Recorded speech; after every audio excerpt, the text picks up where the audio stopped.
Praise లాడండి. దేవుడు లోతు భార్యను జ్ఞాపకం చేసుకునుడి అని సెలవిస్తున్నాడు కదా, అదెందుకో చూద్దాం.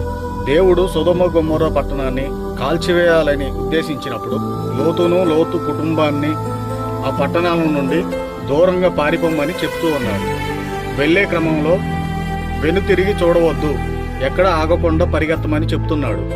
లోతు దేవుని పట్ల యథార్థంగాను నీతిగాను జీవించాడు. అట్లాగనే లోతు భార్య పిల్లలు యథార్థంగానే జీవించారు. కానీ లోతు భార్య మాత్రమే ఎందుకు ఉపస్తంభమైంది, ఎందుకు వెనక్కి తిరిగి చూసింది అంటే, లోతులో ఉన్న నమ్మకం, దేవుని పట్ల తనకు ఉన్న నమ్మకాన్ని లోతు భార్య అంతగా ఎందుకు నమ్మలేకపోయింది.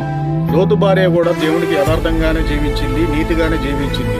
లోతు భార్య తన కుమార్తెల పట్ల శ్రద్ధ కలిగి నీతిగా జీవించినట్లు వాళ్ళని సిద్ధపాటు చేసింది. కానీ లోతు భార్య మాత్రమే ఎందుకు ఉపస్తంభం అయింది అంటే, సొదొమ గొమొర్రా పట్టణంలో ఉన్న ఆస్తులను, పట్టణాలు, వాటి మీద ఆశ చావలేదు. ఆ కారణాన్ని బట్టి లోతు భార్య ఉపస్తంభమైంది. దేవుని ఆజ్ఞ మీరిన ఎవరైనా సరే పాపము చేసిన వారే కింద లెక్క వస్తుంది. లోతు భార్య దేవుని పట్ల ఉన్న భక్తి చాలలేదా అంటే చాలలేదు. తనలో ఉన్న ఆశలు, కోరికలు ఇక చంపుకోలేదు. మీ అందరికి తెలిసిందే కదా, బుద్ధి కలిగిన కన్యకలు, బుద్ధి లేని కన్యకలు 10 మంది ఉన్నారని, అందులో 5 ఎత్తబడిన వారని, 5 విడవబడిన వారని మనం గ్రహించే ఉంటాం కదా. ఈ లోతు భార్య కూడా విడవబడిన కన్యకల్లోనే ఒకటి.